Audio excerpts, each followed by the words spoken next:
Hello everyone, it's Samantha here of Samantha Sutherland Art and Books. This is a book tag video, but not the one I was going to be making. That one I'll make during the week. This is a different one because literally I am prepared for this one. Because I was waiting for some books, I've not finished doing everything I need to for them, and I'm sat here looking at the pile ready to do the video. But this one, it was quite a fun, simple one to kind of get everything sorted for. So I thought I'd do this one first and then the Beefcake Book Challenge during the week, if that makes sense. Plus also I might be able to lift them perhaps, because I've not been very well. I've been pretty bad because my arthritis decided to totally flare up. So that was fun. Anyway, back to this one. It's called the Bookish Elements Tag, and this is an original book tag by Sarah of My Granny Era. So thank you very much for tagging me. And I had a lot of fun, like I did with the last one, with this one as well. What was the last one? I forgot what the last one, New Year, New Me. But I was tagged in this one. So you have 8 questions, and the 9th one is you tag people. And there are 8 different questions, which you just basically answer the questions. So here is my here's my participation of the book tag. I don't think that's what I actually meant. Here's my entry for the book tag. So it says, how do you feel about foreshadowing or dropped hints? I had to think about this because, for a start, I'm not really when I read books, I can get really into them and I don't always notice them, so sometimes I miss them. But if I was to pick one, I would say I prefer foreshadowing a little bit to hints dropped. I too tend to miss both of them, to be honest. But that's just me. Bookmarks, what do you use? How do you feel about bending the corner down? That is a very good question. So that's number 2. Well, I use a mix of things. I use page flags, bookmarks, and paperclip bookmarks, which I've started making myself because they're they're lovely, they're sweet, I love them. As you know, recently I have been reading for Tristan and the Classics book club The Honjin Murders, and I made my own paperclip bookmark, which they're really handy. Obviously you wouldn't go out with one in your book because it would just fall out, but I really like these. I really like making them as well. So I've got one in this, and as you know, I've got one in my James Schuyler book, which, because I'm obsessed with the front cover of this, which actually feeds into another question. And yeah, I have page flags, and I've got loads of different ones. I just kind of, yeah, they're pretty. I just really like page flags. Can you tell?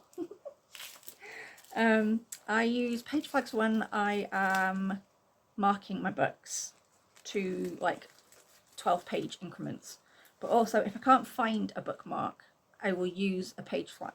I used to always turn down my pages. I don't do it so much now. I only do it if it's like a really old book, or one that I've got from what you call thrifted from the charity shop, or it's like a really old copy and it's obviously quite old, and it's probably already had its corners folded down anyway. Other than that, if it's brand new, I won't. I will find a bookmark because they're too pretty to injure the pages with. I also put this question to my daughter, and she said, I used to do it, but now I just use bookmarks. So she, like me, uses bookmarks and page flags. Number 3. Forgotten bookmarks. Have you ever found something strange in a book? I really had to put my thinking cap on this for this one, but I found a card someone used as a bookmark once, and I found a receipt. Other than that, nothing really. Not anything strange or unusual that I can think of anyway. Number 4, inscriptions, annotations. How do you feel about writing in a book, and how do you annotate if you do? This was I've said it a few times I think before. I generally don't like writing in books because I've always because obviously I was always taught that books are to be read. If you want to make notes, you put them in a notebook, and that's always stuck. And also they're just too lovely to kind of do anything to, and usually I end up giving them away, whatever, to charity shops, or I've borrowed them, so I don't tend to. But lately I have been using, you can get transparent sticky notes, like post-it notes. So I did use them, however that's a lot of plastic and it's not exactly good for the environment, and I don't really like using them as much, and I don't actually have a dedicated notebook as such for them. I've got a notebook, but I've not written in it yet. I have recently gotten a little bit brave, and I have been annotating in my James Schuyler book, but that's because A, it's mine, and B, it's never leaving the house. And so yes, I have started to annotate. What I tend to do is, because I'm dyslexic, there are some words that I'm kind of like, what now? I don't know what they are, or it takes me a while to figure out how to read it. So what I'll do is I will search for the meaning of it, and I have started to write down what it means. So when I go back to reading this book, which I will probably quite a lot, I'll know what the word actually means, because I'll have forgotten, because I have memory problems. So but I don't really like doing it. I have got highlighters, so I would highlight the word. However, my highlighters tend to go through the page, and yeah, see, the highlighter's gone through. I don't know if I'll keep annotating in the book, I don't know, we'll see.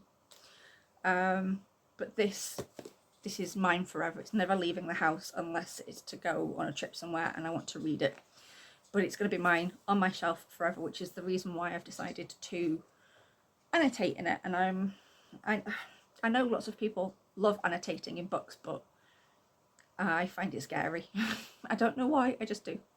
And I just yeah, so I was a bit of a because I'm not really sure how to answer that one, other than the fact that I'm not a huge fan of doing it, but I think because I'm in love with this book so much and it's going to be staying with me, it's probably one that I would annotate my thoughts and things in, and finding out what certain things mean, or yeah, there's very few books I do that with.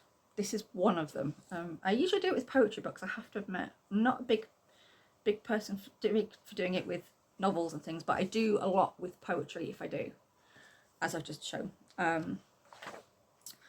I do write my name in art books, because especially when I was at college, I didn't want my books to get mixed up with those of the lecturers or the tutors. And if I do workshops, I tend to take that said book with me to show the tutor whatever, or to look at while I'm doing the work. And I don't want it to get mixed up with one of the tutors, so I will put my name in books like that, but other than that I don't annotate them ever. I just put my name in so it doesn't get lost or mixed up, really. Number 5, introductions and footnotes. Do you read them or avoid them? What makes a good introduction? I have to be honest, I do avoid introductions, because I kind of want to get into the book. I kind of get bored reading the introductions, because you kind of want to read the book and make your own mind up. So I kind of avoid them. It's very rare. I can count on my one hand how many times I've actually read an introduction. I tend to ignore them and go into the book. Footnotes. I like footnotes. Like I said, I'm dyslexic. So if I'm reading something, especially Shakespeare or certain poetry books from certain eras, they'll have a footnote, and they'll have like an asterisk, and they'll say what it means, whatever, or this meant this at this time. I like that. I know not a lot of people do, but I like footnotes. I prefer them to introductions anyway. But I find they help me somewhat. Number 6, accessories. This is one of my favourite questions. Do you use bookish accessories like a clip-on reading light, book sleeve, annotation, materials, bookstand, etc.? Pretty much all of the above. Pretty much, except for I need a clip-on reading light, to be honest. I use a bookstand, which I'm looking at over there. I need to do like a video review on that because I said I would and I forgot. Because I've got arthritis, and when it flares up, especially the last few days, my hands have been very, very sore, very swollen. It's made it hard, or it can make it hard to hold a book. So I tend to put it on that, and then I'll sit on my bed or on my chair and read it. And it really, really helps. I will put the information where I got it from. It was a little bit pricey. It was like 30 quid. But I got a voucher on it. I think having Prime, I got a voucher on it. I don't know if Prime members can still get a voucher on it, but I'll find the information and I'll post it because it's one of the best investments I've had for a while. So I really like my reading. I've had a few, and this has been my favourite so far. So yes, I use a reading stand. I use page flags, as you've seen. What else? But yeah, I tend to kind of colour coordinate a little bit. Like the coloured ones are, I think, my favourite poems that I liked a lot. Yeah, and then the greyish ones, I can't remember, I forgot. Not a clue. She says it's for spellings and meanings and annotations. Other than that, I don't actually colour coordinate. That's the only time I colour coordinate. But I use page flags. I've got a notebook. I write notes in as well. What else? If I'm just taking my book with me, I do have a book sleeve. I've got two. Well, one's upstairs, and I don't know what I've done with the other one. I've misplaced it. But yes, I have two. My daughter has one. It's really good for keeping everything in from when you're reading. I do sometimes take it out with me if I need to take like page flags and stuff out with me, actually. So I will put it in my main bag. It keeps it all together, and it's a really good way to keep it safe from being destroyed or whatever.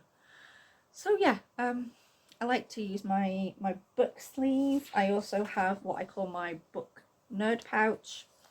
It has everything in it, and my pen doesn't like it apparently. I also have different pens.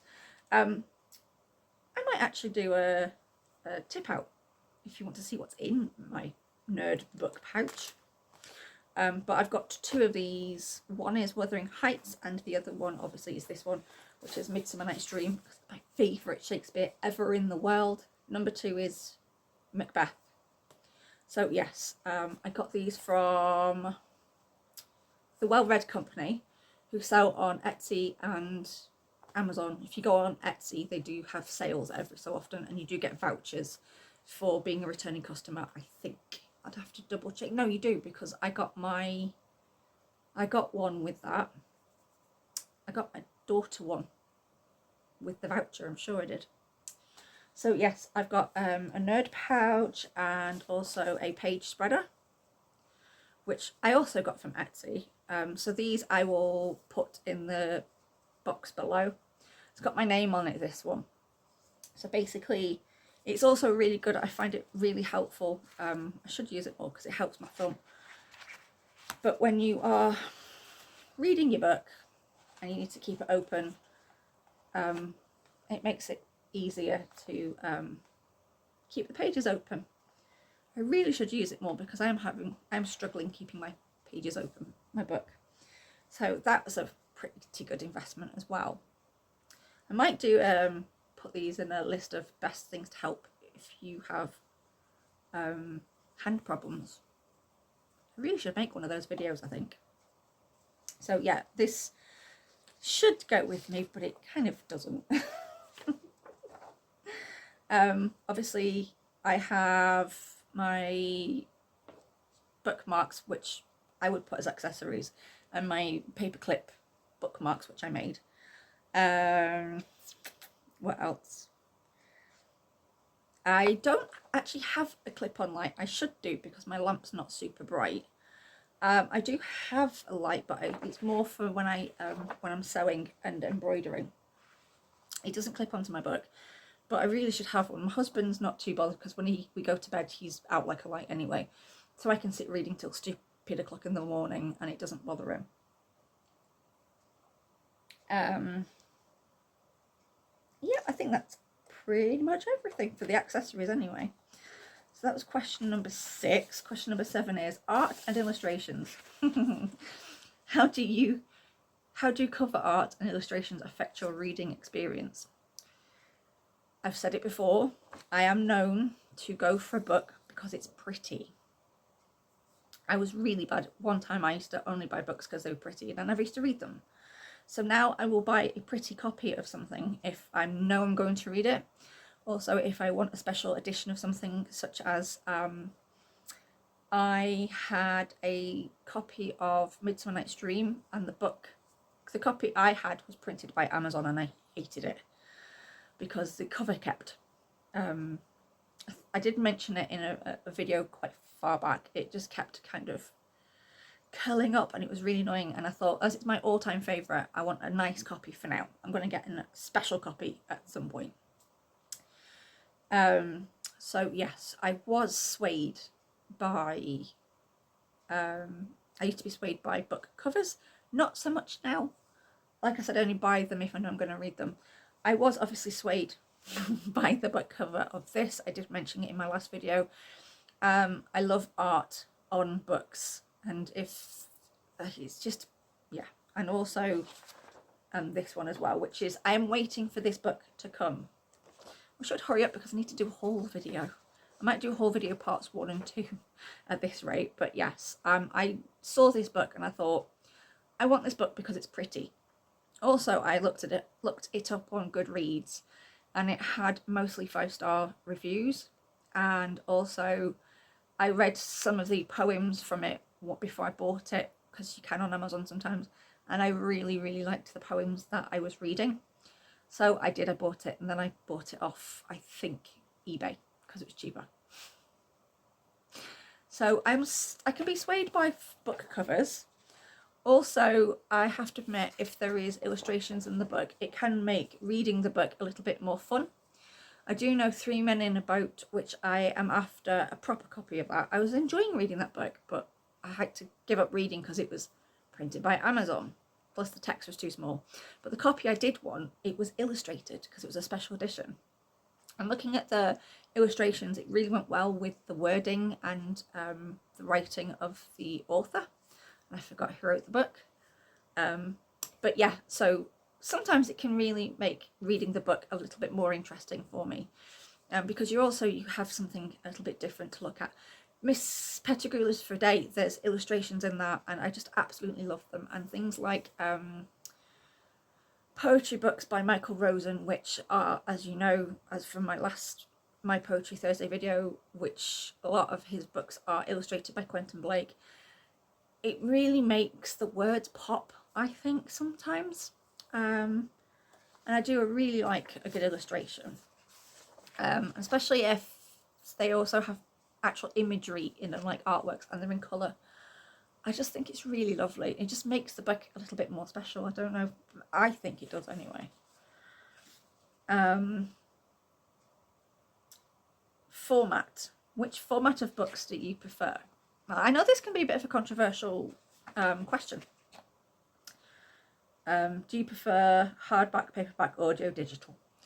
I know there's been a few booktubers I kind of watched but didn't subscribe to, but I just watched, who didn't like hardbacks. They only collected paperbacks, and some would only collect hardbacks and some didn't care. I like both. I'm not bothered either way. If I'm getting a series of books, like I want to get the series of books for When the Coffee Gets Cold, I think it's called. There's like 4 books altogether. Those have to be in paperback. First of all, because they're cheaper. And second of all, because it's a set. So if it's a set, I'd like all of the books in the same kind of edition. Format, sorry. I want them in the same format, but to be honest, I'm not too bothered if they're hardback or paperback. I like a good hardback because they're also very good for opening flat and being able to read, especially if they're a thicker book. for which I have 2, 3, actually quite a few thick books for the Beefcake Book Challenge, and they might have been a bit different had they been hardback, because I'm finding them a little bit difficult to read with them being paperback. So I think there is an argument for pros and cons for both. And sometimes special editions come in hardback, which make it more special. But I'll go back to this again. This is paperback, but it's the type of cardstock and the paper that's been used. It makes it feel really beautiful, and the front cover is just really smooth, and sometimes they just feel really nice. I have a thing about certain fabrics. It's really bizarre being a textile artist, but like linens and things, I don't like to touch them, so I will never own one of the cloth bound classics because I can't touch them. They feel horrible. It just goes through me. So it also depends on the hardback. If it's a smooth hardback, yes. Anything that's textured, oh, give me goosebumps just thinking about them. I don't like certain fabrics. Certain fabrics I can't touch. They're the ones. Don't like them. But I also listen to audio because I have Audible. I love Audible. I know some people, I'm not saying everyone, but there's quite a few, I think, who kind of poo-poo on Audible books. I don't know why, because they're very useful. Because I'm dyslexic, which I've said a few times, and I'm sorry I keep bringing it up, but I can't read. I don't know, for some reason I can't read fantasy books. However, I was starting to listen to Terry Pratchett's, I think it's The Watchmen. I was really enjoying that because I found it easier to listen to it than read, and I don't know why. I just find reading, fantasy difficult, and certain books I find difficult, especially if there's only editions where it's small print, or and also when I'm really tired, I like to put an Audible book on, because I can listen to that before I go to bed, or get lost in that whilst I'm doing things. So if I'm sewing or if I'm painting, I'll put Audible on and I'll listen to an Audible book. And things like Stephen King's It, there'd be no way I'd get through that had I not got it on Audible. I've still got 34-ish hours left of a 70-ish hour book or something. So I've still got a lot, and that's over 1,000 pages, and I know I'd never get through it. So I find it easy to listen to very, very long books. Saying that, the Beefcake Book Challenge, I'm reading very, very big books. But that's a different story. That's because it's a challenge. And that video will be made at another time. Excuse me. But yeah, I'm not a big fan of e-readers. If someone gave me an e-reader with a decent sized screen on it, I wouldn't say no. But I'm not a big fan of e-readers because I find the screens too small. I like a bigger screen. Like my tablet size is, I don't know what size it is, it's quite a large size. I can turn that into an e-reader and see what that's like. But obviously I'm going to get the glare from sunshine, etc. But yeah, I just prefer books and sometimes Audible when I'm not feeling great, or if I'm in a lot of pain. It's really good just to pop an Audible book on. And I enjoy that. So that is all the 8 questions done. Also, I'll just add, I also like Audible books when they're read by someone interesting. Like Misery was read by, I forgot her name, it was Frances something. She was in the film of Misery. And also It is read by Stephen Webber, who has appeared in, I think he's appeared in Stephen King miniseries. And it just kind of adds to it, so it makes it really interesting. Also, things like I'm reading The Purge, which is Peter Law's book. He narrates it himself, and sometimes when you're reading the book, you can kind of hear the author in your head, or you wonder who might might read the book very well, and then you might be lucky to get the author who's reading the book, which is kind of cool, like yeah, like Peter Laws. So tag some people. I don't know who I'm going to tag. The two that I can think of off the top of my head would be books I'm not reading. So I'm tagging Kelly again. No, I haven't tagged her yet because she did the last tag that I did, but yeah, you know what I mean. And Bookines and Books, Elizabeth, I'm tagging you again. She said she wants to do more book tags this year. So yeah, and if I can think of anybody else, I will pop them in the box below. I'm not sure who else I'm going to tag yet, because I've got a couple of ideas for the Beefcake book tag challenge, and I don't want to tag too many people who might get annoyed. But yeah, so that is, I've already forgot the name of the challenge thingy.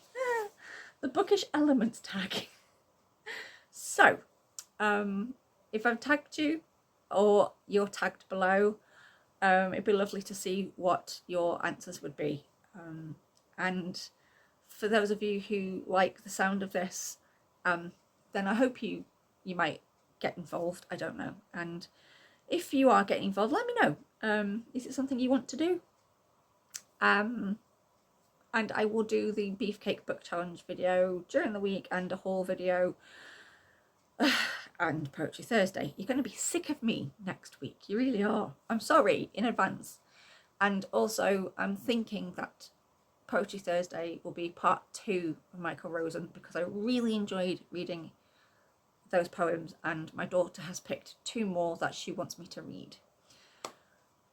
So yes. And these are 2 of her favourites, so I agreed that I should read them. So until the next video, which I'm not sure, it might be tomorrow, it might be Monday, we'll see. I will do the Beefcake Book Challenge next, and then a haul video later on in the week. So for now, I will say goodbye. I hope you found that fun and interesting, my answers anyway. I found it fun and it was interesting because it made me really think, and I enjoyed this one. This is the kind of tag I really like, where it's answering questions and just adding your own silliness to it, because it's a lot easier than a reading challenge, I have to admit. I'm not doing as many reading challenges this year for obvious reasons. I'm rather busy with one big one, and I'm also going to attempt to continue with Tristan and the Classics Book Club for Patreon. I will link Tristan and the Classics also underneath in case you're curious as to what he gets up to. He's just put out a really interesting beginning of a series to do with reading literature, how to read literature, which I really enjoyed. And anyway, I'm going now because I have things to do and it's late at night and I have to put my daughter to bed. So until the next time, you can find me on here, on YouTube, obviously on Facebook, on Instagram, and on Goodreads. And on that note, good reading to you, happy reading, stay warm, stay cozy, and I will see you later. So goodbye everyone.